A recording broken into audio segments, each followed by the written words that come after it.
আপনার তো ফাঁসি হয়েছে। হ্যাঁ, যাবজ্জীবন ফাঁসি। কি বলবেন? আপনার তো ফাঁসি হয়েছে। কিছু বলার নেই। আজকে যেটা হলো এটা আমি খুব খুশি। প্রকাশ্য দিবালোকে নৃশংস খুন, মহিলাদের কটূক্তি করায় প্রতিবাদ করায় নিজের মামাতো দাদাকে নৃশংসভাবে কুপিয়ে খুন করার অভিযোগ। অভিযুক্তকে ফাঁসির সাজা জলপাইগুড়ি আদালতে। 2021 সালের 4 মার্চ ভক্তিনগর থানার মধ্য শান্তিনগর এলাকার ঘটনা।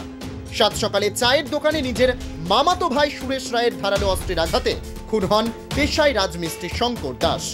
কারণ এলাকার মহিলাদের কটূক্তি করতেন মামাতো ভাই, প্রতিবাদ করেছিলেন দাদা। 18 বার শরীরে ধারালো অস্ত্র দিয়ে আঘাত করা হয় বলে অভিযোগ। অভিযুক্তের ফাঁসির দাবিতে সরব হয়েছিলেন এলাকার বাসিন্দারা।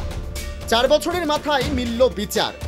12 জনের সাক্ষ্য ও একাধিক প্রমাণের ভিত্তিতে নৃশংস খুনের ঘটনায় অভিযুক্তের ফাঁসির সাজা শোনালো জলপাইগুড়ি আদালতের অ্যাডিশনাল থার্ড কোর্ট। আদালতের রায়ে খুশি এলাকার বাসিন্দারা। কি নাম আপনার? তাপস দাস। আজকে আদালত যে সাজা দিল, হ্যাঁ, খুব খুশি। মানে কি হয় যে মারা গেছে সে আপনার কে হয় বা এই আপনার কে হয়? যে সে হচ্ছে আমার হচ্ছে ভাই, যাকে মারছে। হ্যাঁ, যাকে মারছে সে হচ্ছে আমার ভাই। নিজের ভাই না, নিজের ভাই না, মামাতো ভাই। আমার ভাইকে সকালে চা খেতে গেছে, চা খাইতে যায়, দোকান থেকে টাইনে নিয়ে এসে 4 রাস্তা মোড়ে, ব্রিজে 4 রাস্তা মোড়ে ওইখানটাই মার্ডার করছে। দুনিয়ার লোক সব দেখছে, সামনে আগে যান। এইটাই তার আমার এই যে আজকে যেটা হইলো এটা আমি খুব খুশি। কি নাম আপনার? আমার নাম তাপস দাস। আমার ভাই রাজমিস্ত্রি কাজ করে, ওই ভাই আমাদের সংসার চালায়, ওই সব কিছু আমরা দুই ভাই যা করি, দিন আনে দিন খাই, সে ভাইকে এরকমভাবে দিন দুপুরে এরকম করলো। আপনার প্রতি পূর্ণ আস্থা ছিল যে ন্যায় হয়েছে, সত্য এখনো মরেনি, সত্য এখনো জীবিত।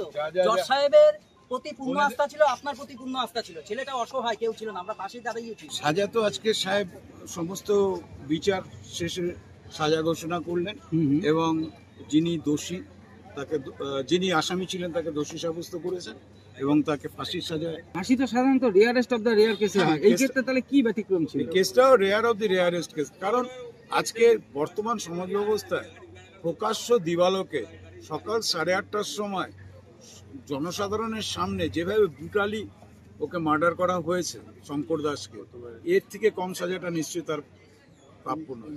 এদের সম্পর্কে কি ছিল? এরা সম্পর্কে মামাতো পিসতো ভাই ছিল।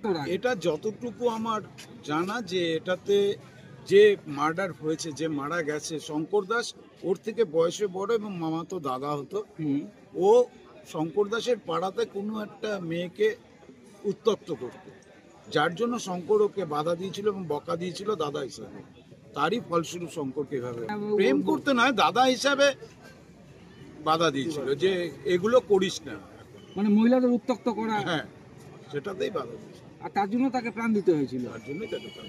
আজকে কোন কোর্টে কে, মানে যে অ্যাডিশনাল থার্ড কোর্টে হয়েছে, বিপ্লব রায়ের সাহেবের এজলাসে। উনি সমস্ত 12 জন সাক্ষী নিয়েছেন সরকার পক্ষে, সমস্ত কিছু বিচার। এটা কবেকার ঘটনা? এটা 2021 সনের মার্চ মাসের 4 তারিখ। কোন থানা? এটা ভক্তিনগর থানা। আপনার নাম আর পরিচয়? আমার নাম শুভঙ্কর চন্দ্র, আমি জলপাইগুড়ি কোর্টের। Bureau report, জজবাত 24 Bangla.